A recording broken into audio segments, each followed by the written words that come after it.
Sunni. Okay.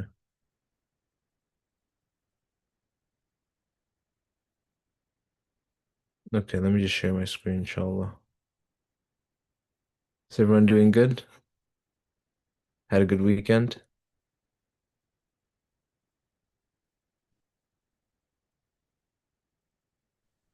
Yeah, alhamdulillah. Alhamdulillah. Yeah, nice to see you all back. Usually, second class, not many people show up, you know? So, okay. Let me just make sure that I'm live streaming. Yep, we're good to go. Okay. You guys can see my screen? Yep. Okay, inshallah. Uh, okay, let's begin. أعوذ بالله من الشيطان الرجيم. بسم الله الرحمن الرحيم. الصلاة والسلام على أشرف الأنبياء والمرسلين وعلى آله وصحبه أجمعين. اللهم انفعنا بما علمتنا وعلمنا ما ينفعنا وزدنا علما يقربنا إليك يا ذا الجلال والإكرام. وصل اللهم على سيدنا محمد وعلى آله وصحبه وسلم تسليما كثيرا. Okay. Uh,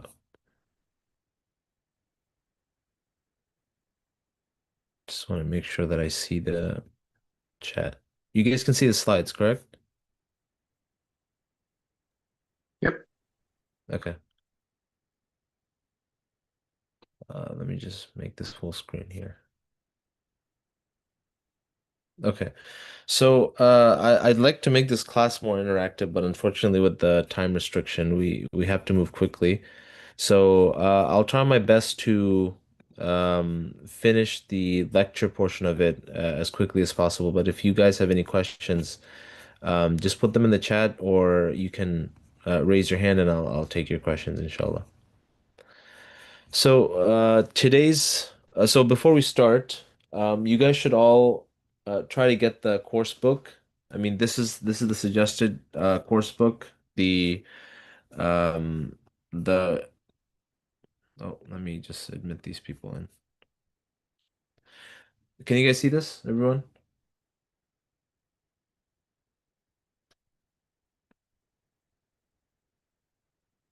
Anyone? Who's the Yeah, we author? can see it. Okay, you guys can see it. Okay, so I listed it in the chat. So it's called Imam Tahawi's Creed of Islam and Exposition. And this is a commentary by Sirajuddin Ghaznawi. Ghaznawi is one of the traditional commentators on the Tahawiyya. So there's about four or five people that are well known for commenting on this text.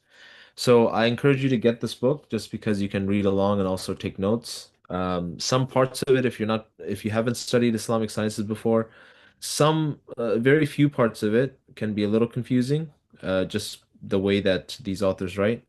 If you haven't studied Islamic sciences before, you can also get Sheikh Hamza Yusuf's translation of At-Tahawiyya, which is quite good actually. It's very good.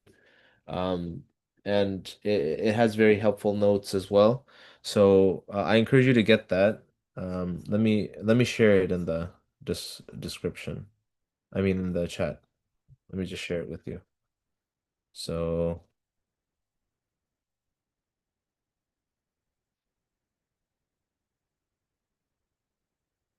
well, actually, I'll send it in the chat, inshallah. So I already sent the PDF in the chat. But I'll send the link to buy the book from Amazon in the chat as well. So let me send you guys the Sheikh Hamza Yusuf one. So I don't know if you can still get this, but I'm pretty sure you should be able to. Uh, I think they have it on the Zaytuna College bookstore. So, get that and inshallah follow along, take notes. The most important part of it, obviously, we have that website that I made. We're gonna look at it today, and you can use that as well. That's a very helpful resource. But we won't be using that website today. We will be using it for, I believe, from next lecture, inshallah. Some of those presentations. Okay, so without further ado, let's get into today's topic. So last time we spoke about al-aql, right? So al-aql, reason, the role of reason in understanding Islamic theology, Islam, and we said that reason is a key part of understanding Islam, right? Understanding our beliefs. And reason is how we also establish the points of aqaid. So aqaid, what is, and that's what I want to get into today. So what is aqeeda? I want to explain that as simply as possible because I realized last lecture I kind of assumed everyone, I gave a small definition of aqeeda, but I kind of assumed everyone just knew it. And then someone gave me feedback, so, said to take a couple minutes just to give a very broad overview of what aqeeda is, right? And inshallah, after we do that, we'll get into what is Sunnism. What does it mean to be a Sunni? And the reason I'm doing this is because a lot of Muslims are very, very confused about why there's so many groups in Islam. And even Muslims, new Muslims that come into the religion, they learn about all the different ways to pray. You could do this, you could do that. There's Shia, there's Sunni. People celebrate Eid on different days. So it can get very confusing. So I want to give you guys a framework to understand why there are differences and how to navigate those differences. Obviously, we can't do that in a small lecture like this, but it'll give you a very, very good clarification, right? That's what I'm hoping. So, inshallah, let's move on.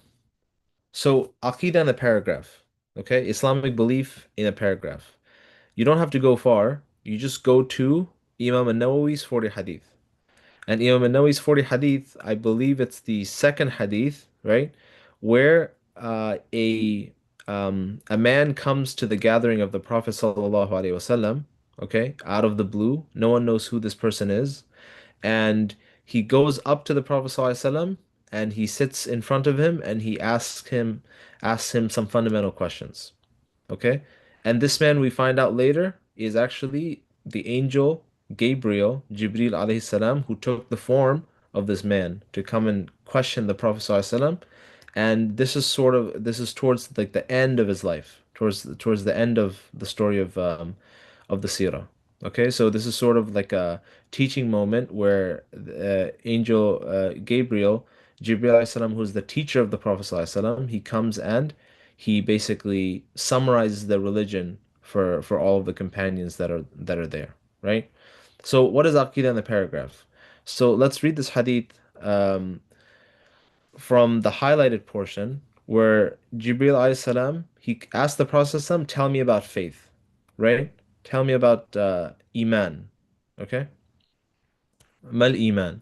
And the Prophet ﷺ says that Iman, faith, is to believe in Allah. Okay? So faith is an action of the heart, belief. Okay? You can't believe with your tongue. You can believe with your heart. Heart is an organ that has actions. Okay? We don't mean the physical heart, the soul, the human soul. And one of the actions of the soul is also aql. Okay? Reason. Reasoning is an action of the soul, just like belief is. So faith is to believe in Allah, His angels, His books, His messengers, the last day, and to believe in providence, in qadar, okay? The predetermination of all things. It's good and it's harm. It's bad, okay? And the man said, Sadaqta, you have spoken truthfully. Okay? So the Hadith Jibril, what it does is it summarizes Islam from its three different aspects. Okay, Islam has three different aspects. The first aspect is the one that most of us are familiar with, which is the external religion. Okay? It's the external religion, which it's fasting, it's praying, it's doing all these things. Um, Wait, let me just close the. I think I'm getting some messages here.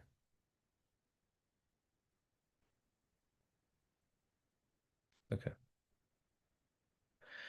So, um, that's the religion that we're familiar with, where people go to Hajj, right? So, the external aspects of Islam. Now, there's another part of Islam, okay, the actions of the limbs, giving zakat, all of these things. Now, there's another part of Islam That is internal, okay? The internal part of Islam are your beliefs. What do you believe about the Prophet? What do you believe about Allah subhanahu wa ta'ala? What do you believe about the angels, the books? Do you believe that the Quran is divinely inspired? Do you believe that there's a hereafter, there's an afterlife? We can't take a microscope and see that you actually believe these things, right?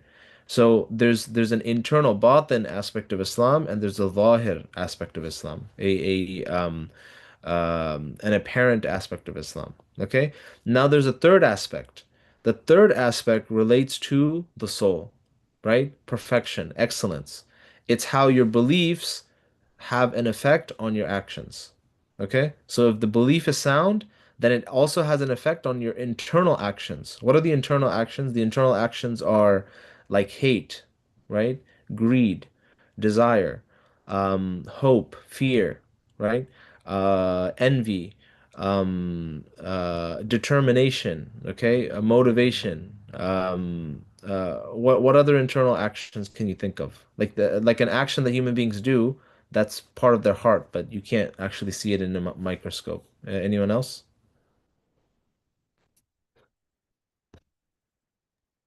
Loyalty. Loyalty, right? Honor, like fe feeling of honor, courage. Anything else?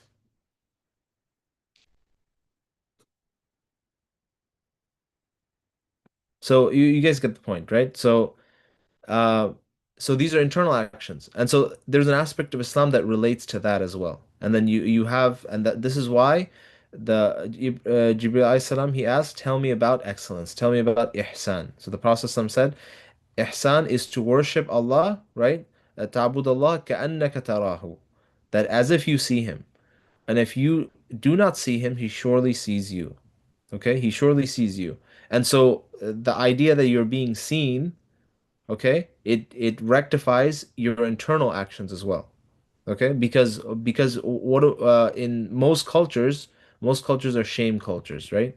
And what is shame culture? Shame culture means you behave well in front of others, but in private, you're not behaving well because you actually care to behave well, but because you don't want to uh, get the reproach, the blame of other people. But what the perfection of Islam is to actually have this come from the inside. It's not because of people, it's because Allah subhanahu wa ta'ala is the one who sees you. Right? So this is the excellence that we're talking about. And this also deals with envy, all of the internal actions, because Allah is seeing the state of your heart as well. Okay? So in a nutshell, the hadith of Jibril summarizes for us fiqh. Okay? Where do you think fiqh relates to Islamic law? Which part of Islam? That the outward part, the belief part, or the part related to the heart? Which one do you think?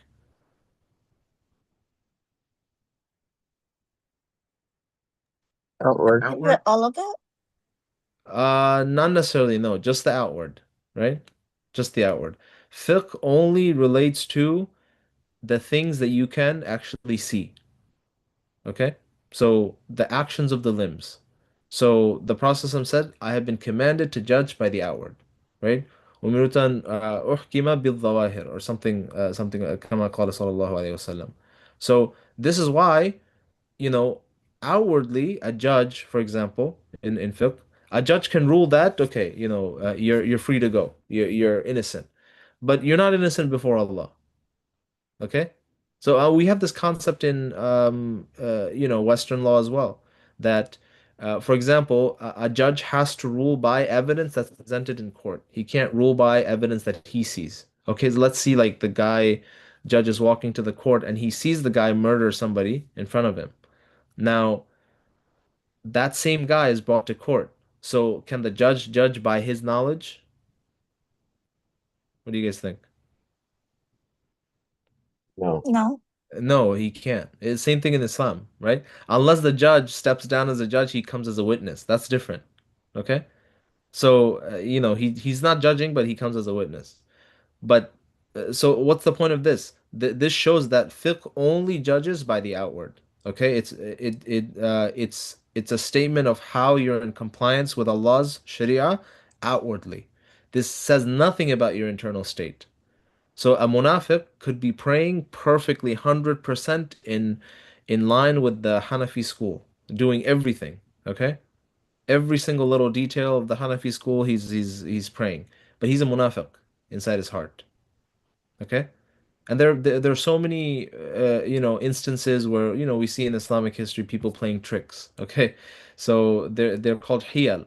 So one of the Shaykh al-Islam at the time of Akbar. Okay, so Akbar is the Mughal king. So he was one of the richest people in all of India. Okay, the Mufti at the time. What's his name? Something Sultan Puri or something like that. So in order not to pay zakat, what he would do is when his zakat date would come, he would basically he would gift all of his wealth to his wife. He would do what? Gift all of his wealth to his wife.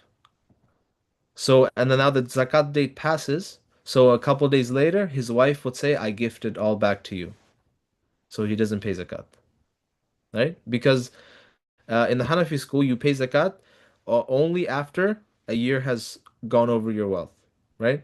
And you have to pay it at that exact time every single year, okay? So, and now when if you don't have the nisab at that time, then you don't have to pay. It's as simple as that, okay? So he plays a hiyal, he plays a trick, and he gets out of paying zakat. Now, in terms of fiqh, it's valid. Okay, valid. Okay, yes, he doesn't have to pay zakat. He gifted it to his wife. But do you think it's right? What do you guys think? No. Absolutely not. Okay? It's not right. So, and the reason it's not right because Islam is not just the outward aspect of it. It's also the belief and it's also the ihsan, the excellence. Okay? So, if you play a trick in order to try to somehow outsmart Allah or something like this, the Sharia, then this is, you're doing something wrong. Even though outwardly you might be in compliant with the outward text of the fiqh. Okay? So, this is what we have to understand. So if you're reading fiqh and you're reading certain things in fiqh books, you have to understand fiqh is all about legal minimums. Okay? I don't know if some of you attended the fiqh class with Ustad Moin, but I think he mentioned this last week, right? Fiqh is always about legal minimums. The least amount of thing that you need to basically get away from being non-compliant. Okay?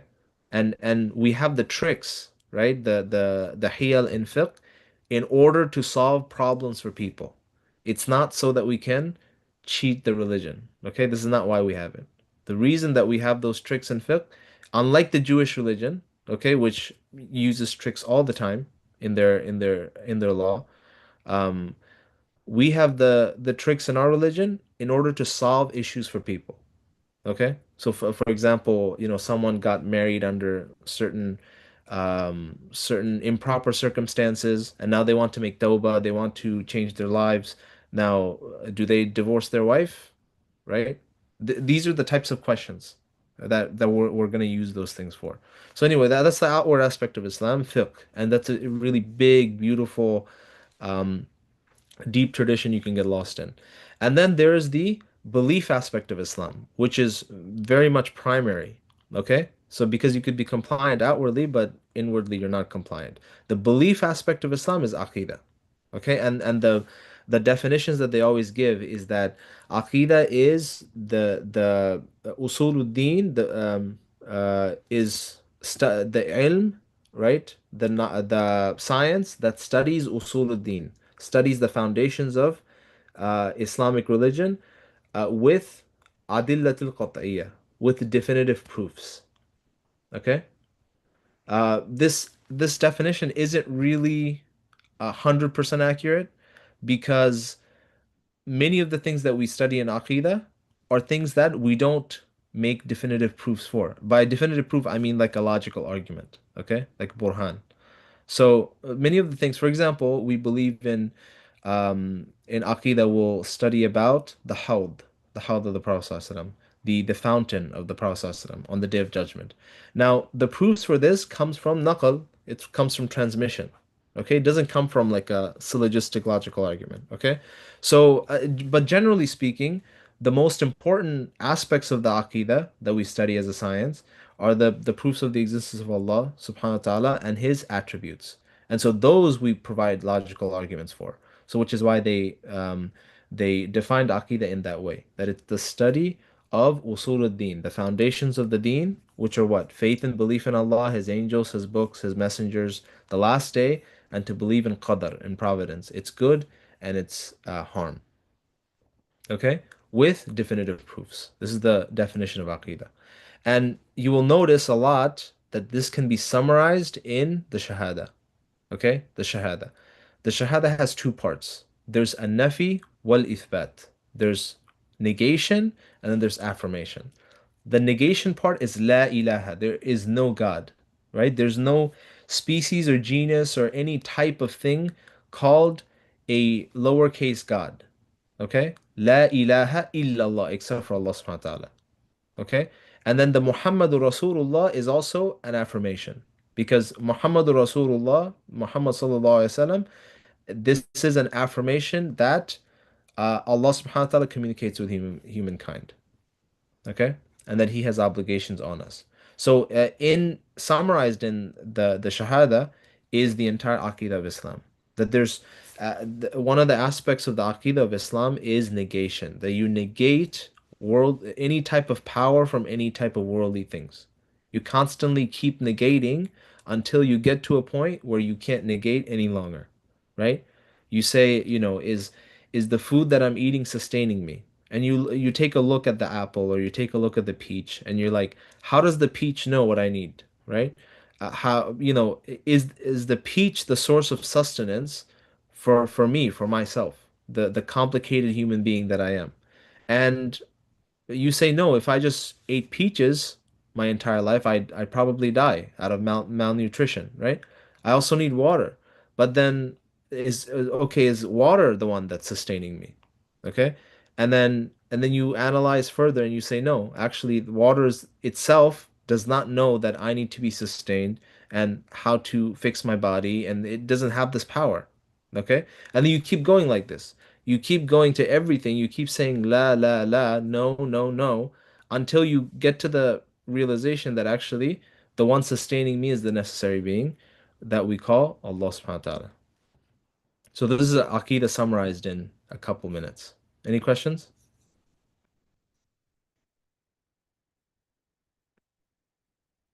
No questions?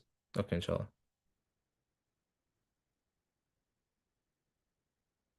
Okay, so today, inshallah, we're going to talk about um actually let's start reading. So let's go to the website.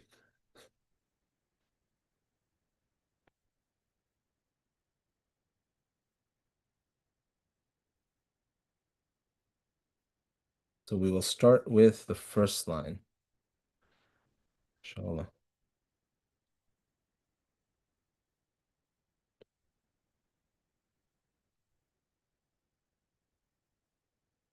Okay.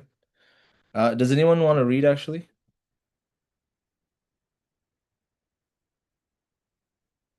Anyone want to read the Arabic?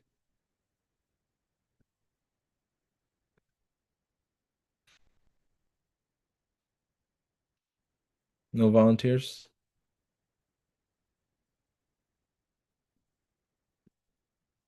Anyone alive? Well, put a thumbs up if all of you guys are still on the call. Assalamu alaikum. I'm here. I'm Sister Deborah, but I don't know the Arabic that well, so I leave Oh, that to okay. somebody else. Jazakallah khair, Sister Deborah. Thank you for volunteering. Uh, okay. Okay. We got okay, everyone give me a thumbs up. Just so I know you guys are all listening. Inshallah. Okay, awesome, awesome. Okay, inshallah. So let's move on to um the Aqeedah at-Tahawiyah. So Bismillah ar-Rahman ar-Rahim. قال المصنف رحمه الله تعالى, the author, may Allah be pleased with him, he said, بسم الله الرحمن الرحيم وبه نستعين الحمد لله رب العالمين.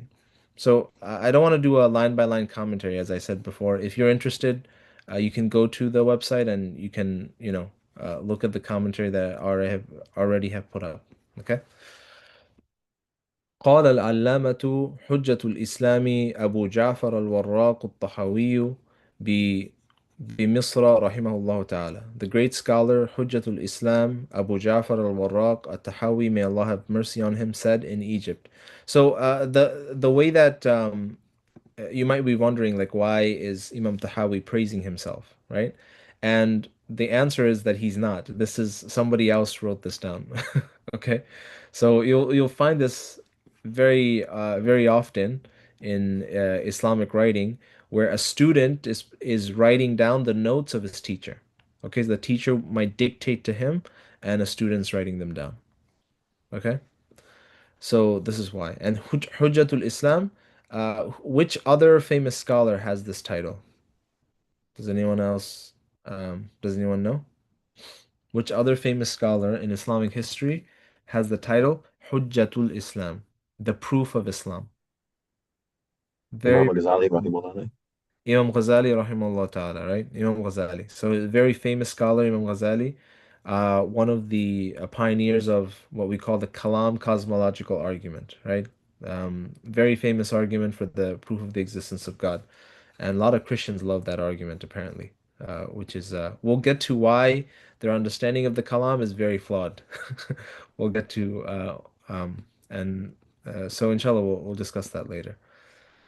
So, قال الإمام علامة حجة الإسلام أبو جعفر الوراق الطحاوي بمصر رحمه الله تعالى: هذا ذكر بيان عقيدة أهل السنة والجماعة على مذهب فقهاء الملة أبي حنيفة النعمان بن ثابت الكوفي، وأبي يوسف يعقوب بن إبراهيم الأنصاري، وأبي عبد الله محمد بن الحسن الشيباني رضوان الله عليهم أجمعين، وما يعتقدون من أصول الدين ويدينون به رب العالمين. So he says this is a presentation of the creed of the people of Ahlus Sunnah wal Jama'ah, the Sunnah and the community, according to the school of the jurists of this religion: Abu Hanifa al-Nu'man ibn Thabit al-Kufi, Abu Yusuf Yaqub ibn Ibrahim al-Ansari, and Abu Abdullah Muhammad ibn Hassan al-Shaybani, may Allah be pleased with them all, and what they believe regarding the fundamentals of the religion and profess to the Lord of the worlds. So right away, right off the bat, one of the things that you notice is that he says this is a presentation of the creed of the people of Sunnah and the community. That this text is supposed to be the beliefs of Ahlus Sunnah wal Jama'ah, and then he says something else, which is very interesting. According to the school of the jurists of this religion. So this is the Aqeeda, the creed of the fuqaha, the jurists of this theme. And who's he learning from? He's saying that this is the beliefs of Abu Hanifa and Abu Yusuf and Imam Muhammad. That Abu Yusuf, Imam Muhammad are the students of Imam Abu Hanifa. Now, who is this Abu Hanifa, rahimahullah ta'ala? And why is he saying this is the Sunni creed, but then according to somebody? Now, what does this show you? This immediately shows you that there are madahib, there are paths, different paths of creed, of how to present creed, even in Ahl Sunnah wal Jama'ah. I mean, this is clear, right? You guys get what I'm saying? He could, because you've heard a lot of people say, for example, like, why can't we just be Muslim? Why do we have to be Sunni? Why do we have to be Shia? Why do we have to be Hanafi, Maliki, Ashari, Maturidi, this, that? Okay? What Imam Tahawi is saying is, look, this is the creed of the people of the Sunnah, but this is in accordance with my tradition, my teachers, my lineage, that goes back to Imam Abu Hanifa. Okay? So actually, it's the reverse. The reverse is that it's not just we're all Muslim, it's where do you get your belief from? What is that lineage? If that lineage is not connected to somebody like Abu Hanifa, who's connected with the companions, okay, or Imam Shafi'i, or Imam Ahmad ibn Hanbal, if that belief, that chain that you're learning from is not connected to them, then it's not proper belief. Like you don't have proper transmission of this deen, because every single thing in this deen, even the beliefs, they're transmitted from person to person, from person to person, and it goes back to the Prophet sallallahu alaihi wasallam. You guys understand? And we have a name for this transmission. We have a name for this. Does anyone know what that name is? We call this something. This transmission of the deen. Sanad, isnad, correct, isnad, right? So it's not that, oh, why can't we all just be Muslims, Sunni, Shia, Ashari, Maturidi, forget all this stuff? Actually, it's the opposite, okay? You have to, when you use those words, when you use Hanafi or you use Ashari, you use Maturidi, you're not saying that you're somehow different than Ahl Sunnah, okay? What you're saying is, this is my transmission of this deen. These are the people that I learned from. Okay, so Imam Abu Ja'far at-Tahawi al-Hanafi. Okay, so this belief that he's presenting to you here is from the tradition of Imam Abu Hanifa. And if you look at one of the oldest books of Aqeeda, which is I have a where is it? I don't know where I put it, but it's called Al-Fiqhu. Yeah, I can't find it. Oh, it's here. Here. So it's called Al-Fiqh Al-Akbar. Okay, Al-Fiqh Al-Akbar. And this is alleged to have been written by Imam Abu Hanifa. So this is one of the oldest.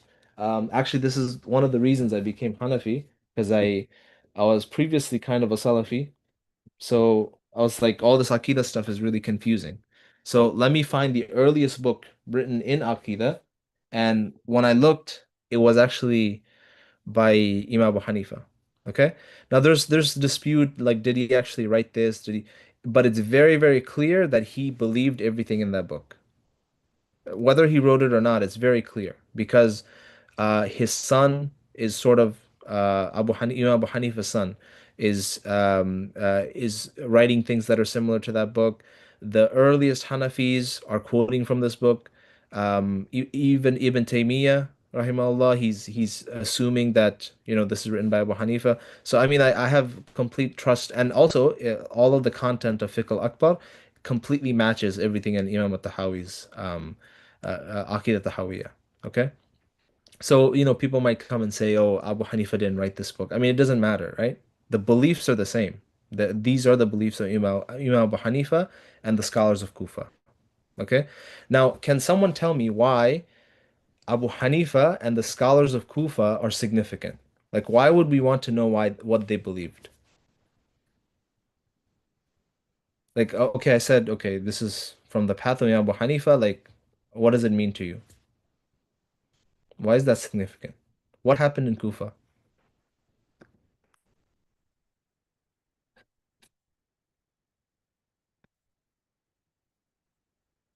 What was there?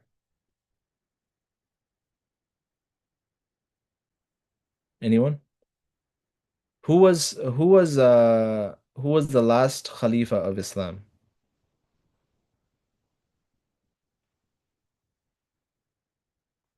Who was the last successor of the Prophet ﷺ?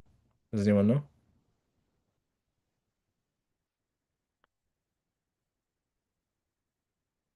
Ali radiallahu anh. Where was Ali radiallahu anh's capital? Kufa. Good. Exactly. This is why it's significant. Kufa was one of the centers of Islamic knowledge. Okay? And it was a place where you had luminaries, not just one companion, hundreds of companions of the Prophet ﷺ, because it was the caliphate capital at the time. And Imam Ali radiallahu an and his descendants. Okay, so it's from this tradition that the Hanafi school originates, and from this tradition that Imam Abu Hanifa's beliefs are in line with Imam Ali and the companions there. This is why it's important. Okay, so not only are we getting a picture of the earliest beliefs that the Muslim community held to as orthodoxy, that these are the beliefs that represent us as Muslims, okay? But we're getting a direct line from Imam at-Tahawi all the way to the companions. Okay, there's only two people between Imam at-Tahawi and Abu Yusuf, the student of Imam Abu Hanifa. So it is very, very close, very close. So everything he says here, these are the beliefs of the Salaf, the early community of Islam. Okay? And in accordance with the madhab, the path of Imam Abu Hanifa. Now, you might be asking, okay, so if there's a different madhab, are there differences in creed, right? If there's a different, for example, let's say Imam Shafi'i, okay, and the Ashari creed, it comes through Imam Ahmad ibn Hanbal, okay? This creed comes through Imam Abu Hanifa. Now, what are the differences? Now, and the answer to your question is that none of the schools of Islam disagree on usul. Okay, let's look at do you guys see or do you guys see the table of contents here? Yes. Yeah. Mm-hmm. So if I flip through these tables of content, you're not gonna find a Muslim that is Sunni that disagrees with anything on this. Okay, so look, faith in Allah Almighty. No one's going to disagree with that. Faith in the prophethood of the Prophet ﷺ, faith in the Quran, disbelief of the one who likens Allah to creation. We can all see Allah in the hereafter. Isra wal Mi'raj is true. The Hawd of the Prophet ﷺ is true. His Shafa is true. The Mithaq is true. We believe in Qadar, right? We believe in all of these things. Um, no one disagrees on these things. But the details, okay, there are certain very small details that people might disagree with. For example, the definition of faith. How do you define faith? Do you include actions in the definition of faith, or do you just say that faith is um, belief in the heart with yaqeen? Okay. So, and then, the Hanafis, they say faith is just belief in the heart with yaqeen. Okay. Actions aren't included in it, but actions are a fruit of faith. But the Asharis, they'll say that no, actions are included in the definition of faith. I mean, practically speaking, is this a difference that has an effect on anything? The answer is no, because both of the madhahib, they believe that you definitely need actions. If you're a Muslim who says, I don't need to do any good deeds, then this is a big problem. Both of the madhahib say that. But there's just small disagreements, either linguistic or maybe something that's unrelated to anything that's a core belief. Okay? So this is the difference. Now, differences in oh, someone else is joining as well. Okay. So now let's get back to the slides. So we said that Abu Hanifa, radiallahu an, he dies 150 after Hijri. Okay, he's born. Some people say he was from the Tabi'een. Okay, that he saw Anas ibn Malik, radiallahu an. And Anas ibn Malik was obviously the famous companion of the Prophet ﷺ, who was his servant for about 10 years. And he learned in very intimate detail all of the habits and the details of the Prophet's life, right? And he was a very famous teacher. He lived a very long life. So when his mother came to give Anas to the Prophet ﷺ, his mother asked the Prophet ﷺ to make dua for Anas. So the Prophet ﷺ made dua that he's gonna have many, many descendants. He's gonna live to a very long life, and he's gonna be very wealthy. And this is what happened, right? This is what happened, mashallah. So Anas ibn Malik radiallahu an. So Abu Hanifa, they say the correct opinion is that his father actually took him to meet Anas ibn Malik. But Abu Hanifa's father also met Ali radiallahu an. And Abu Hanifa's father gave Ali radiallahu an faluda. Okay. Okay. This is recorded in history. The first taste of faluda that Ali radiallahu anh ever got was from Abu Hanifa's father. Okay. Did you guys know this? Anyone? No. Okay. So this is an interesting fact that you can keep in your mind. Faluda is like a Pakistani, I guess, Eastern type of drink. It's very unhealthy. It's not good for you. Okay, as I said, the Sunni schools don't veer from their disagreement is in furu, is in branches. okay, is in details. It's not in usul. It's not in fundamental beliefs. Even the Sahaba disagreed in furu, okay? Even the Sahaba, they disagreed in a lot of small details, whether in fiqh or aqeedah. For example, Aisha radiallahu an denied that the Prophet ﷺ saw Allah in Mi'raj. Okay? So she held the belief that what happened? That the Prophet ﷺ did not see Allah on the night of Mi'raj. Why? Because no one is able to see Allah in this world, just like Musa alayhi salam was not able to. So this is from her ijtihad, from her rational reasoning, from her looking into the evidence that she knew. Okay, obviously she wasn't even alive at the time when the Prophet ﷺ, he went to the Mi'raj. I believe it was in the Meccan period, right? So this is very early. So she was not there to even get those facts, right? But many of the Sahabas disagree with her on this.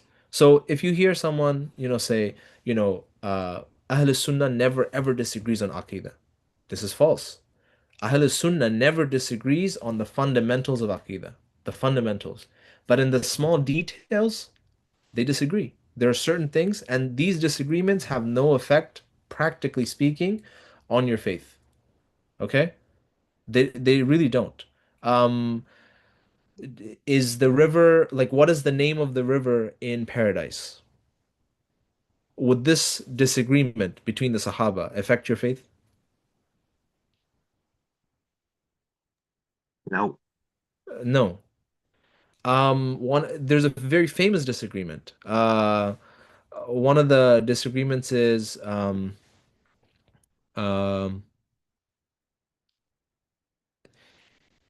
does the does the let me try to think of one that's a good example among the Sahaba.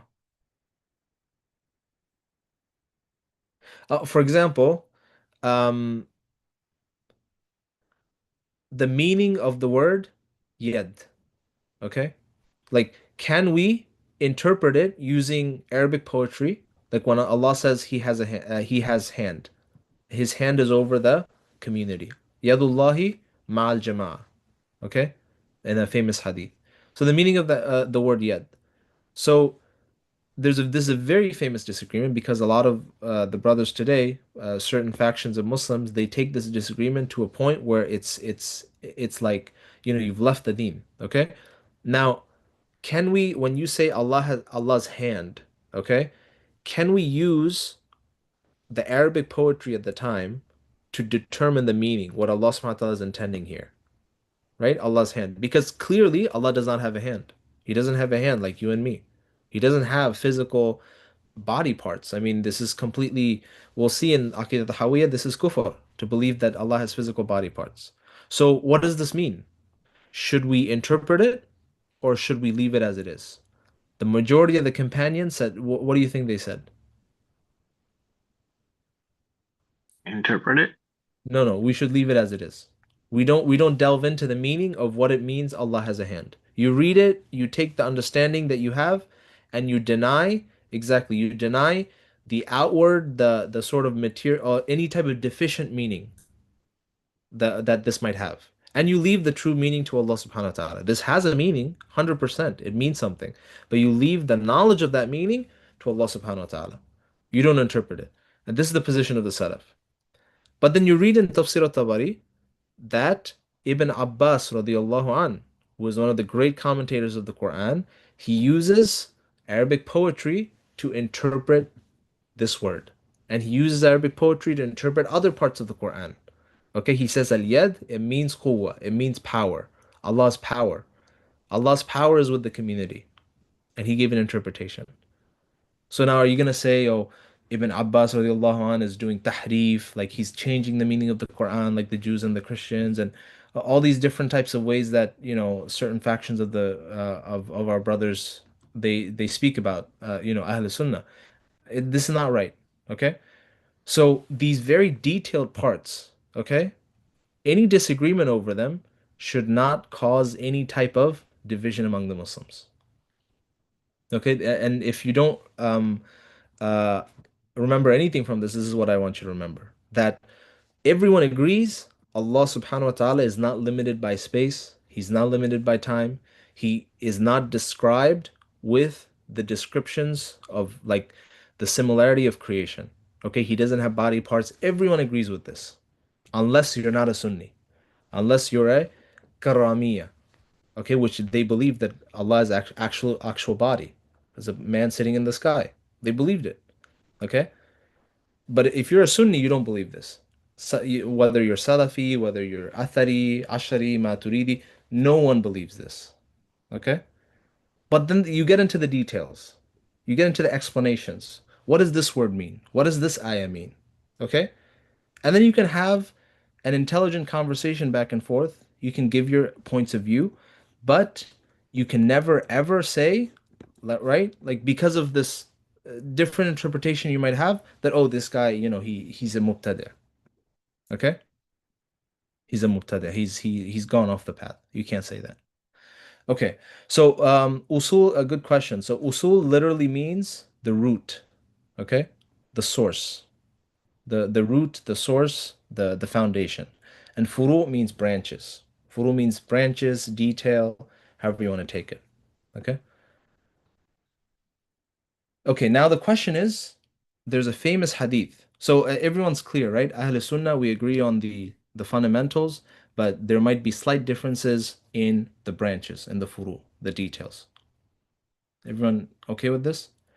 Now, the what comes to mind is the famous hadith of the Prophet ﷺ that actually before we get into that, let's talk about what is something that's usul and what is something that's furu. Let's talk about that. Now, there's a very important concept, okay, that solves 90% of your problems when dealing with Islamic groups. 90%, okay? Um, what is a difference that takes you out of Sunnism and takes you out of Islam, and what is a difference that is just just a difference of opinion, and it's a valid difference. This is where we get into the idea of dhanni, of qat'i, definitive evidence, and dhanni, debated evidence. There are two ideas, okay? Two ideas. And you can use these two ideas to filter any type of idea in Islam. Any type of idea, okay? So let's first talk about what is a qat'i, definitive evidence, definitive idea, okay? A qat'i thing, something that is qat'i, some idea, some verse, some hadith of the Prophet ﷺ that is qat'i. Oh, sorry, I was trying to highlight it. That is qat'i, it cannot be interpreted in any other way. It only has one interpretation. That is, if you're a rational human being, if you have a, if you're not insane or you're not majnoon, you can only interpret it in one way. That's qat'i. Okay? And its transmission is so strong that it's obvious that this is from the Prophet, this is from the Quran, it's been preserved, and this is a part of Islamic faith. What's an example of this? Let's look at Surah Al-Ikhlas. Okay, Surah Al-Ikhlas, one of the last surahs of the Quran, the third to last surah of the Quran, where Allah subhanahu wa ta'ala says, قُلْ هُوَ اللَّهُ أَحَدٌ. Okay, there's like triple, quadruple emphasis. قُلْ هُوَ اللَّهُ, say, He, Allah, is one. Now, what's the interpretation of this? Can anyone tell me?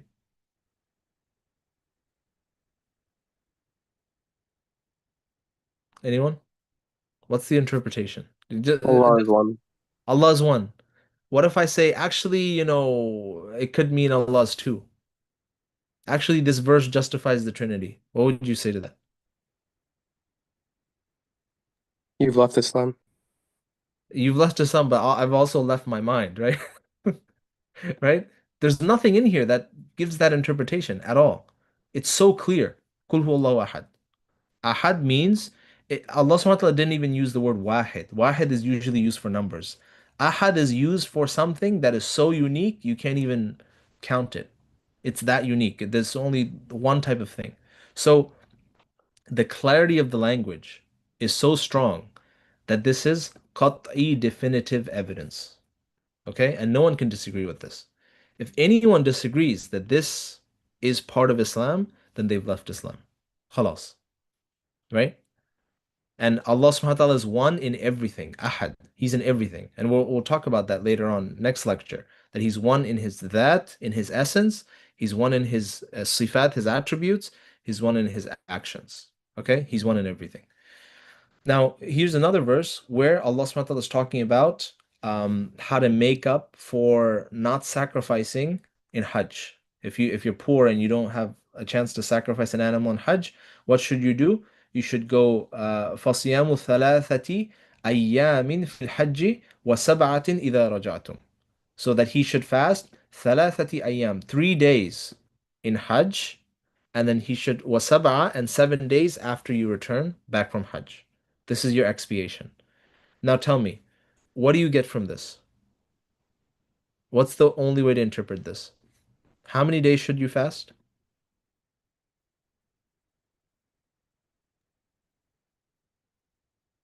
3 days. 3 days in Hajj and 7 days when you return. Okay? Now, someone says, actually, it's not 3 days. You can fast one. You can fast 1 day in Hajj. Is this a valid interpretation? Let's say he's the Sheikh of Al-Azhar. He's all these, all these accolades, and he says, actually, you don't, it's not 10 days. It's not 3 days in Hajj and 7 days after you return. You can do just one is fine. You could pay some money to charity. What do you think? Does it matter who says this? They're wrong, right? Clear violation. Clear violation. Another example of this is Inna Dina inda Allahil Islam. That the only religion that is acceptable to Allah subhanahu wa ta'ala is Islam. And there's so many other clear verses in the Quran that say that the only religion acceptable to Allah is Islam. Now let's say Sheikh of Azhar. I mean, I'm just using Azhar as an example, right? I love Azhar Sharif, right? But Sheikh of Azhar, Sheikh of Saudi, Sheikh of Turkey, whatever, big shuyukh, they say Islam is valid, Christianity is valid, Judaism is valid, we're all brothers. What would you guys say to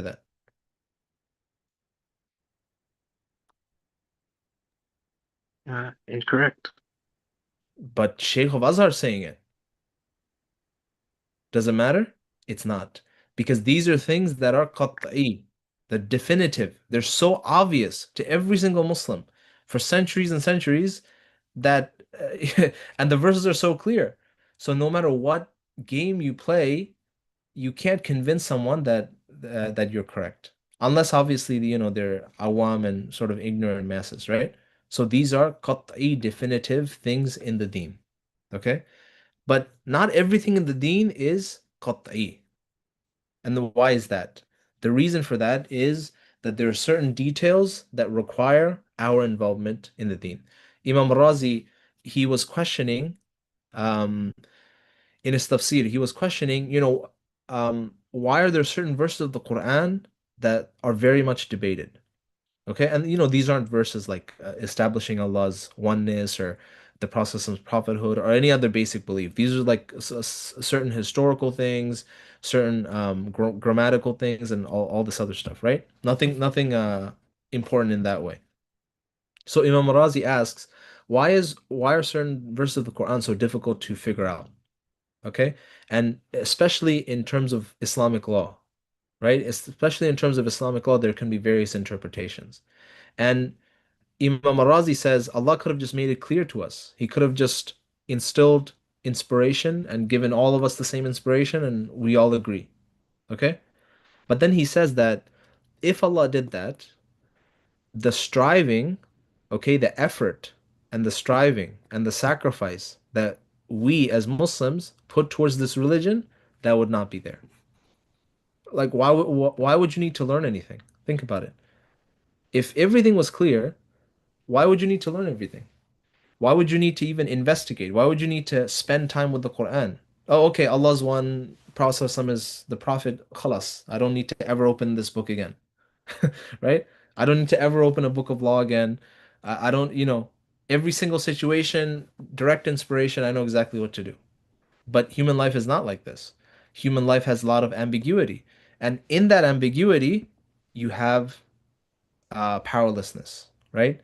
And what do you do when you're powerless? What do you do when you're confused? You run to Allah subhanahu wa ta'ala, right?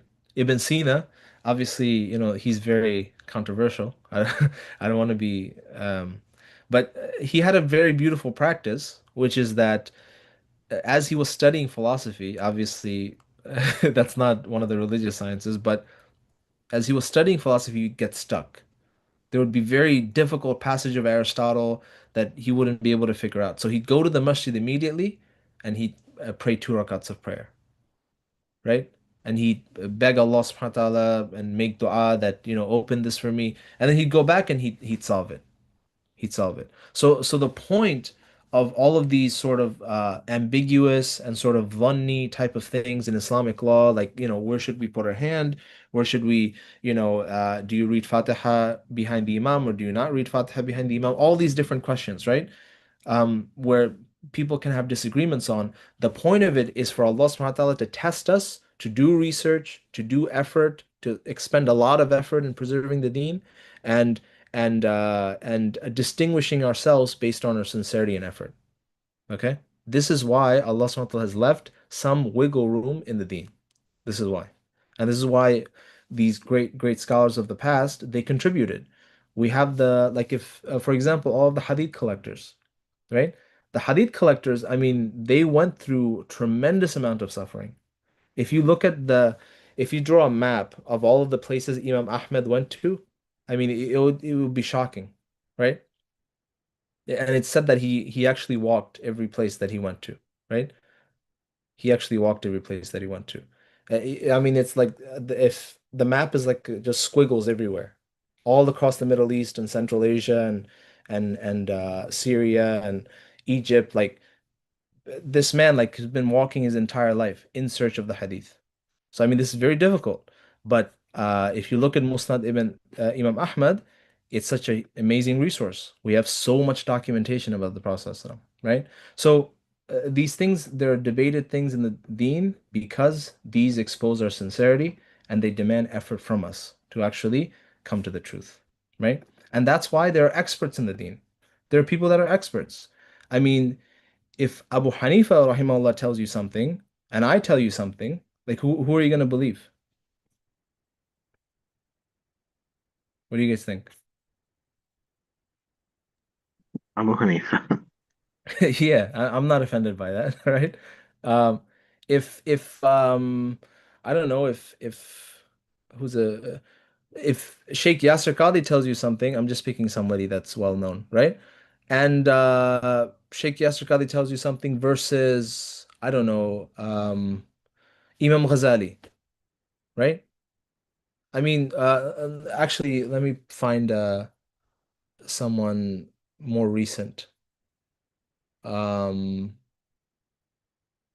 like Said Nursi, for example, right? The great Ottoman scholar. I mean, you'd probably go with somebody who's like earlier, number one, and number two, their sacrifice for the deen is like tremendous. Okay? Sacrifice for the deen is tremendous. Okay? Does that mean that they're perfect? No, not at all. Right? Not at all. I'm pretty sure that Yasir Qadhi, may Allah protect him, that he's gotten a lot of things right. I can admit this, but but at the same time, the earlier people, Imam an-Nawawi, for example, I mean, these people are like giants. I mean, the effort that they put into preserving their religion, they're giants. So if you have an opinion of Imam an-Nawawi, like let's say you haven't investigated into anything, right? You're just a layman, and you know Imam an-Nawawi, and you know um, I don't know, Nazmul Hasan, this guy teaching you Aqeeda Tahawiyya, and Imam an-Nawawi says something that contradicts me. Obviously, you're going to go with Imam an-Nawawi, right? So this is why effort and research is very important in Islam and authority as well. So what's an example of dhanni evidence? Dhanni. So qati is 100%. You can't ever disagree. From 99% to 0% is dhanni evidence. Okay?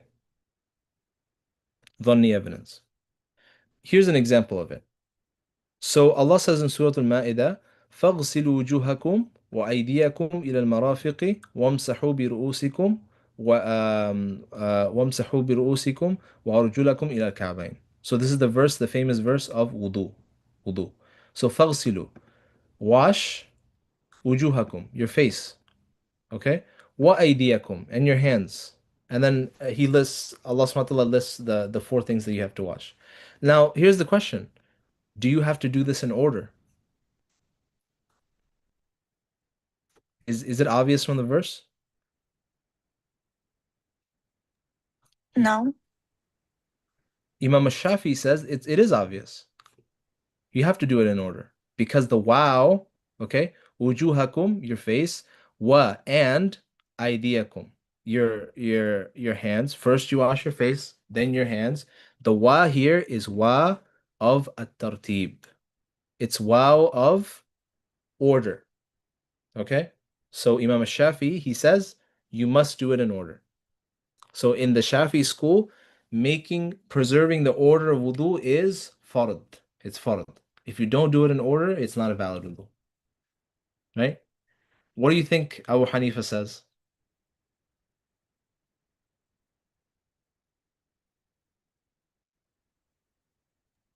I think one of That your you don't need to follow order? Yeah, you don't need to follow order, right? That this wow is not for order. Okay? Now, as you as a layman, okay, I want to follow the evidence of the Quran and Sunnah. Give me a Sahih Hadith that explains this. Can any of you find me a Sahih Hadith? The Sahabas never asked this question to begin with, right? Why didn't they ask this question at all? Because they did everything. They did all of the sunnahs, all of the fards, all of the whatever the Prophet told them, they did everything. Okay? Even the companion, he fasted. Do you have to fast every other day? Let me ask you guys this question. Do you have to in Islam? Is it fard for you to fast every other day? No. No, you don't have to. One of the companions came to the Prophet. He said, Ya Rasulullah, I want to fast every day. So the Prophet said, no, no, don't do this, right? The least you can do is to fast the fast of Dawood. You can only fast every other day. This will be good for you. So the companion, he said that this is what I started doing. And he kept this till his old age. Now, this is not fard. But because the Prophet told him to do it, he affirmed what he wanted. This companion never gave this practice up. So the companions, they didn't ask certain questions, okay? Because in one way, because they were that pious, right? And in another way, because they didn't even think to question and they just did whatever the Prophet told them to do, right? So in this situation, Imam Shafi says one thing, Imam Abu Hanifa says another thing. As a layman, you have to choose. Whose path are you going to follow? Are you going to follow the madhab of Imam Abu Hanifa or are you going to follow the madhab of Imam Shafi? Now, let me ask you this. Let's say you make the wudu out of order. You wash your hands and then your face. Okay? And now in salah, okay, you're going to pray like you learned from your Shafi textbook. Is this going to be okay? No. You could be making a mistake and your entire salah is invalid.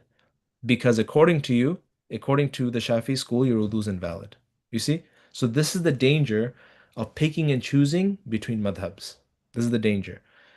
You can pick and choose between madhabs, different Islamic legal schools, if you understand what you're doing, right?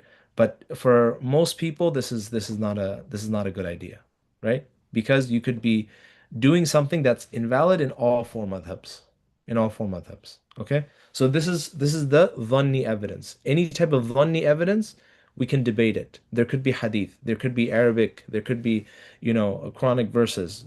You can have a debate and you get to the bottom of things. Now, just because it's dhanni, and I wish we gotten through a lot more, but I think that this will be fine, right? For now. Just because it's dhanni doesn't mean that we can reject it.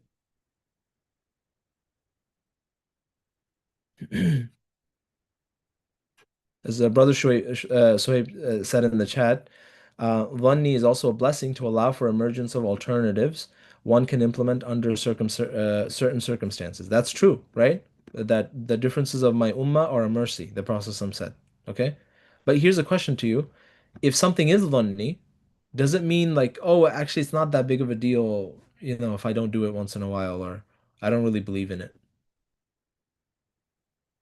What do you guys think?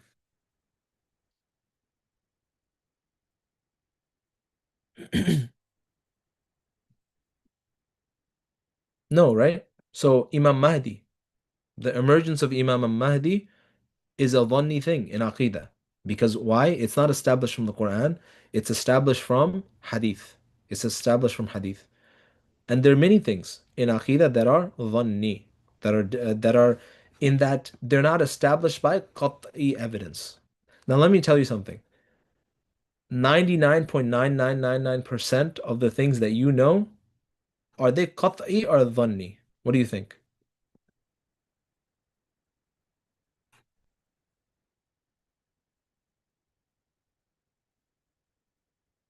What are they? Are they qat'i? Like the stuff that you learned in school? They're Yeah, all dhanni. probably. All of it is dhanni. Even, how do you know who's your dad? That's dhanni.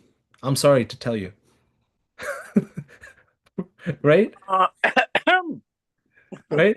don't think we want to go there with Mama. Well, a mother, yeah, yeah. Actually, no, no, that's dhanni too. Unless you were there to actually see the birth, right? It's dhanni too. Unless you have, unless you have like, I don't know, like 30 people that saw the birth. Or you have a birth certificate signed by 30 doctors or 40 doctors, right? At that point, it would become qat'i, right? Because there's a concept called mutawatir. There's so many people agreeing to something that it's impossible to make it up, right? So just because something is dhanni doesn't mean you can reject it at all. There are different levels of dhanni. There's something that's 99% accurate versus there could be something that's 12% accurate. 12%. Okay? Can we uh, um, for example, can we go to um, certain practices in Islam? Like, for example, can we do the hadra? Okay, the Sufi brothers. They do something called the hadra. They stand up and they make dhikr and do all this other stuff. The evidences for it are dhanni. Okay, that's evidence is not the same evidence as should we do the adhkar after prayer? Should we say Qul huwallahu ahad, Allahu samad, and then Qul a'udhu bil falaq, Qul a'udhu bin nas, and seek istighfar after the prayer? Both of them are not the same level of evidence, okay? Which one do you think is much higher level of evidence? Doing the adhkar after prayer. We have direct hadith, okay? So just because something is dhanni does not mean that we can reject it. There are certain things that are dhanni. If you reject them, you become an innovator in the deen. You become a heretic. You become somebody that is not from Ahl Sunnah wal Jama'ah. So if you reject, for example, the Mahdi, you don't believe that there's a Mahdi coming. Okay? You don't believe that Isa alayhi salam is returning. Jesus, the Christ, Isa alayhi salam, he's returning. You don't believe it. You're not from Ahl Sunnah. I'm sorry to say. Okay?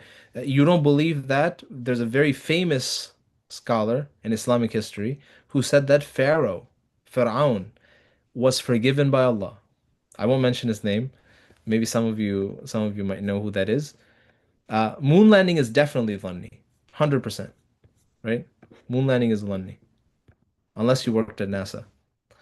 Um, there's a very famous scholar who believed Pharaoh was forgiven, and he reinterprets some of the Quranic verses to show that actually Allah saved Pharaoh and sent him to Jannah. This is completely, I mean, where do you think in the level of evidence, where do you think this would fall? Is it 99% or like 10%? What do you think?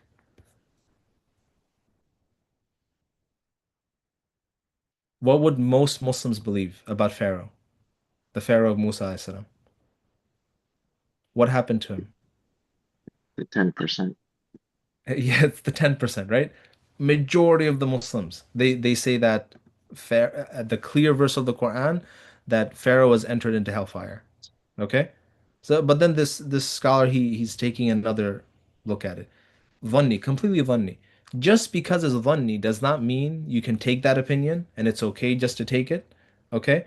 He is roasted, yes. Or that you can abandon it. Okay? So Ahl Sunnah wal Jama'ah, many of the beliefs that we have, they are dhanni because they're established by the evidence of the hadith. The hadith. And the hadith are dhanni. Why are they dhanni? Because they have chains. They're relying on people. They're one or two chains, three, four, five, seven chains, eight chains. Okay, they're relying on Sahaba, right?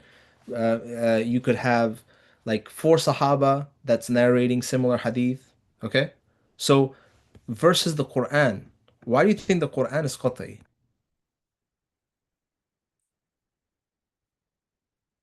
The text of the Quran. Why would it be qat'i? Because it was sent down by Allah and it is supposed to No, remain unchanged. No, because it remains unchanged. We're not supposed to change it and spin it the no, same. but why does it remain unchanged? So let's remove like sent down, mass transmission. There you go. Mass Okay. transmission, right?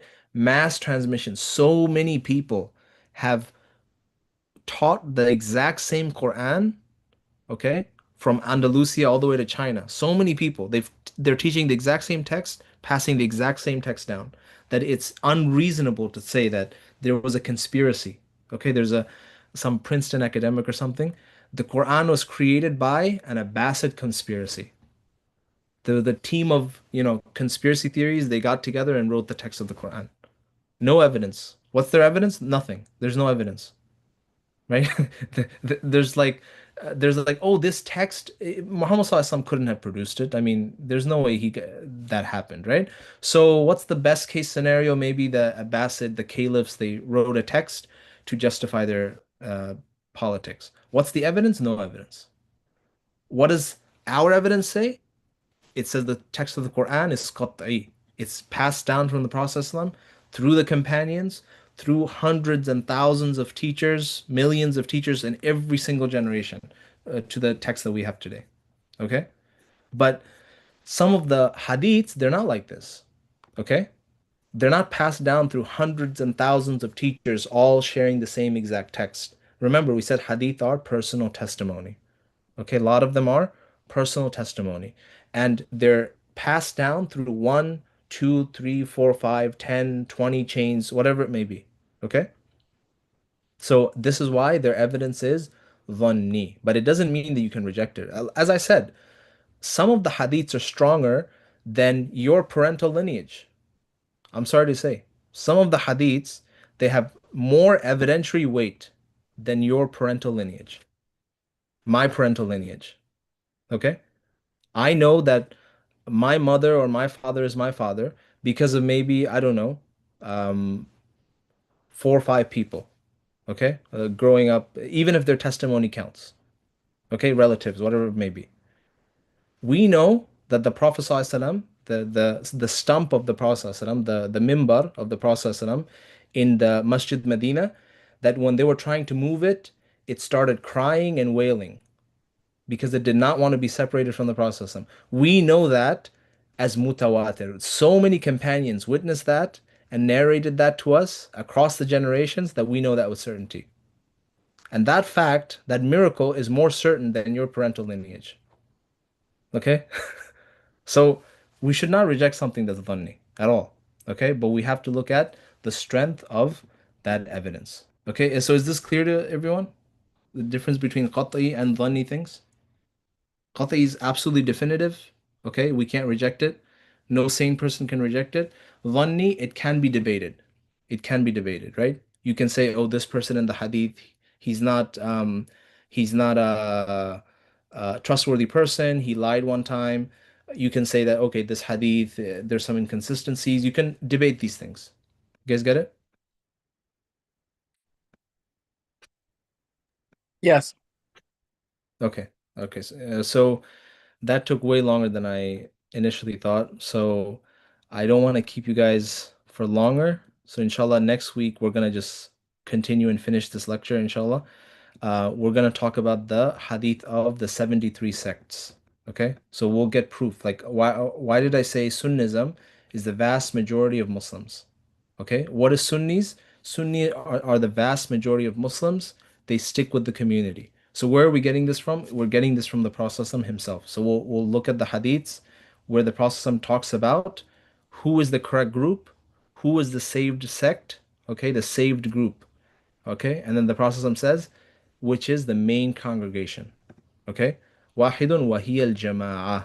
So Ahl Sunnah wal Jama'ah, they are the saved group. So we're gonna analyze this hadith and look through it. And then we discussed most of these things. So inshallah, next time we'll just, yeah, we discussed a lot of these things. We discussed this, and then we'll take a look at from some insights from Sayyid Nursi rahimahullah ta'ala, why Muslims fight so much and why non-Muslims can actually work very effectively together. So we'll look into that inshallah. So any questions?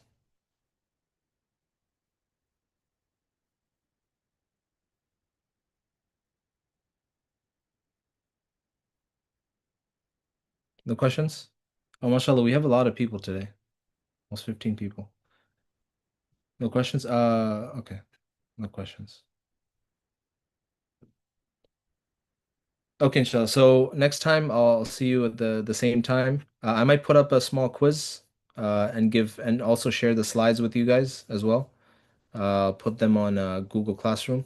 So inshallah, take a look at them when you're free. With that, I'll see you next week, inshallah. Assalamu alaikum wa rahmatullah. وعليكم السلام. وعليكم السلام. Wa alaikum assalam. Wa alaikum assalam. وعليكم السلام. Wa alaikum assalam.